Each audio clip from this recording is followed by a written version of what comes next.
That's a great story. But as I read the story all the time, in the beginning it used to confuse me, because also as a human, I noticed that that was not fair. Now, here is what it gets interesting, because this is a parable, and Jesus started this parable over here in chapter 20 as he finished the last discourse that he said. And in chapter 19, verse 30 said this is the following: "But many who are first will be last, and many who are last will be first." And here's the thing of these people. Because they were first, and suddenly they found themselves last, they sinned. They sinned in their heart.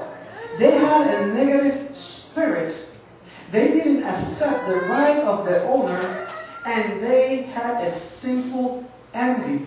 All those three things they have in their heart, because they were expecting more for what they know they would get. Now, the owner probably was a fair and patient man, and he said to one of them, "Listen, friend, I'm not doing nothing wrong over here. What I promise you, I'm giving you."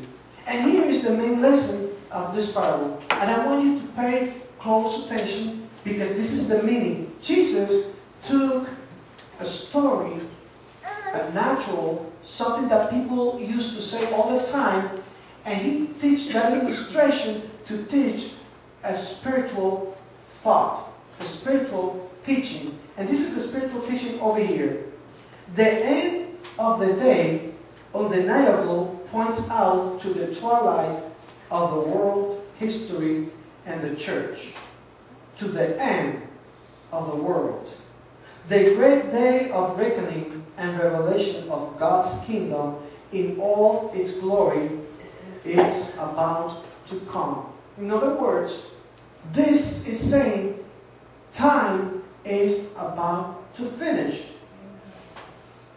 This explains what is going to happen when that day arrives. The owner is God. The foreman is Jesus. And we are the workers. And we are going to be called accountable. So now you see what I'm trying to say to you? Whatever God gave you, and you are working or not, God is calling you accountable for it. One day He will. And you need to be aware of that. If we, like it or not, this is what is going to happen to us. And we're going to get a payment. Okay? Bottom line, we're going to get a payment because our God, our landowner, our king is a fair king. Hopefully, Jesus is going to tell us, "Come in, good servant of mine." This is what I want Christ to tell me. But here's another thing. Don't think absolutely that whoever do more will get more. See, these people, is my thinking that though they came last, they have less time, they took it very, very seriously. Sometimes I wonder when I see new people coming into church, and I have seen that one and another time. They come last to church and they start working and they want to do more and more. And then the person that has been in church for 20 years start looking at the person and say, "What do you think? He just got here. What? She's going to be the pastor? He's going to be the pastor?" And they're entertaining themselves, criticizing the person, meanwhile the person is working. And I came to think that maybe that's what happened over here.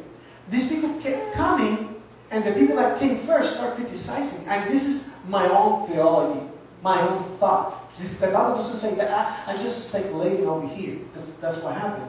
But the bottom line is that all of them receive the same payment. But notice this. Working in the vineyard is a privilege. And the wages is the salvation, and it is an action of pure grace from the owner of the vineyard. And questioning his grace that benefits others is like losing grace ourselves. Concentrate in what God placed in your hands. And I finish with this. You are hired. Amen. And Jesus is asking you to do one thing or many things. And if you don't know what it is, I'm not going to tell you. You know. But if you want to know, go to Matthew chapter 28 when you go home, verse 18 to 20, and you will find out what God wanted in your life. God bless you. Amen.